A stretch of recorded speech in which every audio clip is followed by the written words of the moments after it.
Thank you very much. At first, I would like to thank for the invitation from Mayor Kirsten and eFutures. So today's talk is about hardware security for engineering significant difference. And with the globalization of supply chains, the design and the manufacture of today's electronic devices are now distributed all over the world. For example, through the use of overseas foundries, third-party intellectual property, and third-party test facilities. And there are many different untrusted entities, and they may be involved in the design, and therefore it's becoming increasingly difficult to ensure the integrity and authenticity of devices. So the supply chain is now considered to be vulnerable to a range of hardware-based threats. For example, hardware Trojans, reverse engineering, counterfeiting, recycling, and so on. And these attacks are major security threats to many applications in the military, medical system, government transportations. And and also there are a significant number of connected electronic devices, and there will be more in the future.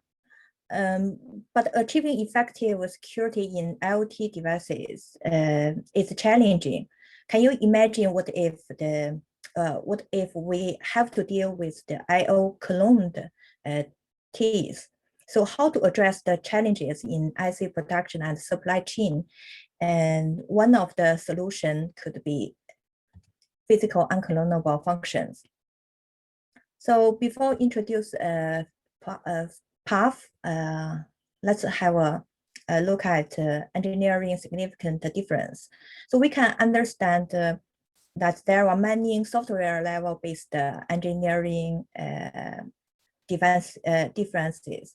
So for example, the software has different versions. Users have different access time to software, different operation, different timelines, just as Peter and Dan also mentioned in their slides.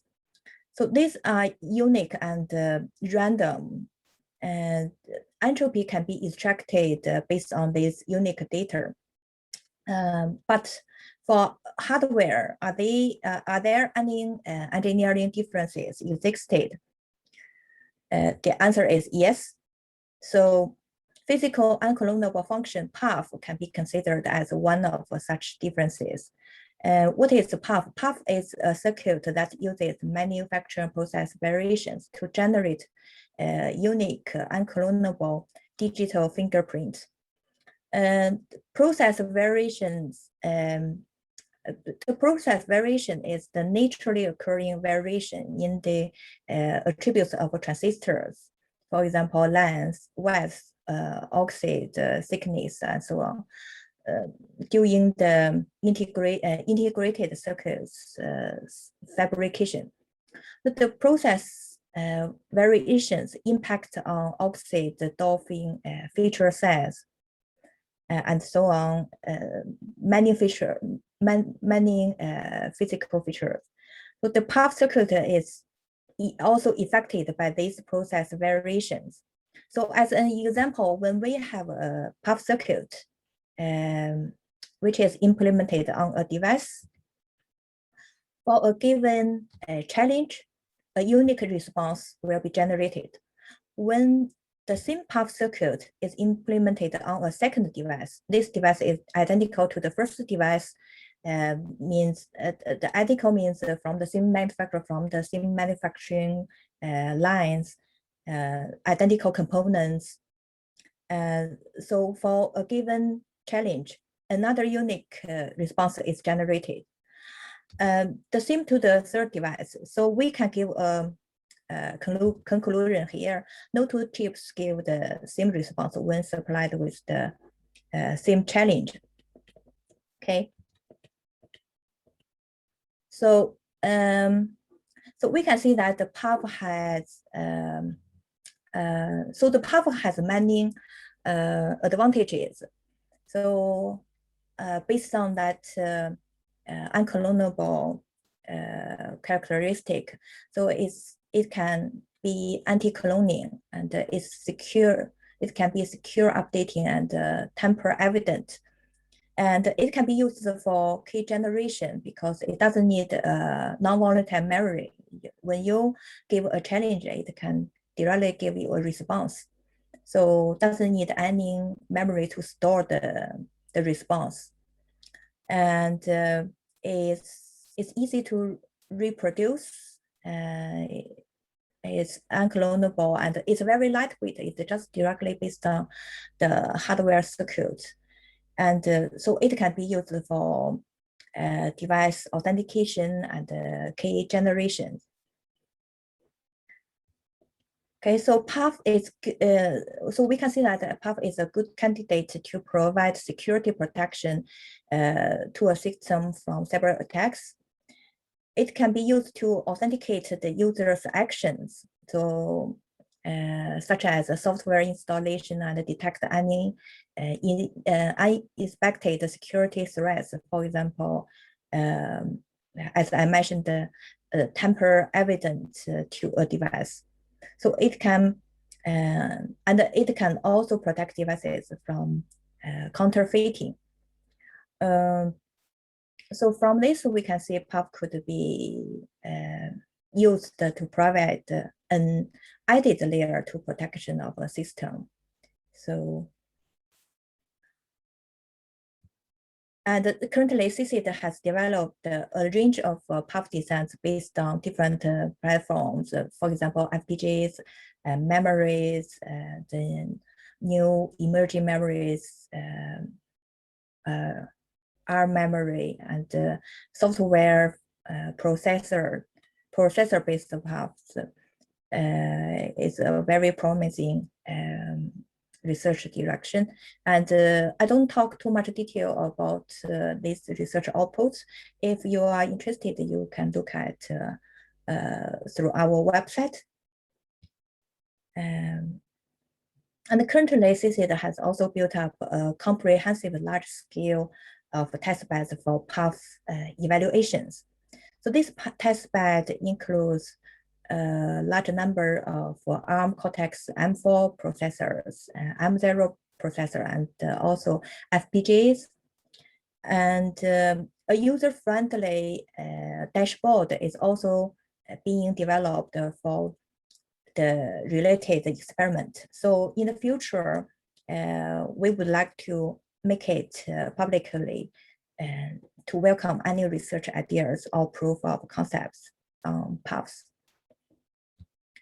So engineering a significant difference could bring a lot of benefits to us, as I said in the previous slides. But at the same time, it may also trigger some malicious manipulations and could be harmful to assay productions. So one potential vulnerability is hardware Trojan. So hardware Trojans can be inserted into chips by hardware description language libraries, IP cores, even EDA tools. All this could be probably provided by untrusted third parties. So hardware Trojans can be, so overall, our hardware Trojans can be inserted into IC processor at any phases of the IC production chain. So our research, we aim to efficiently detect the hardware Trojans with low-cost methods. And the CSIT has developed a hardware Trojan generation platform to produce sufficient hardware Trojan samples. So this is the automatic hardware Trojan generation platform generated in eFutures. So this platform is highly configurable in different hardware Trojan types. And the Trojan feature extraction, as shown in this figure, is a key process for deep learning-based detection methods.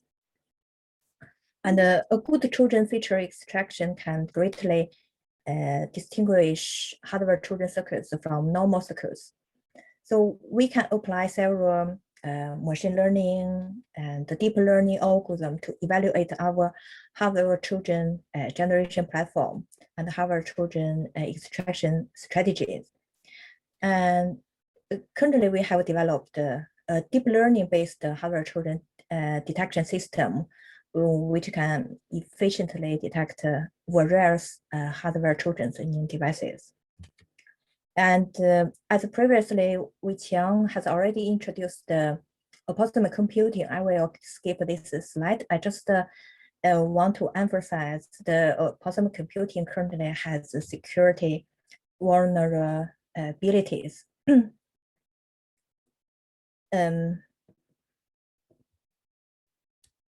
Yeah.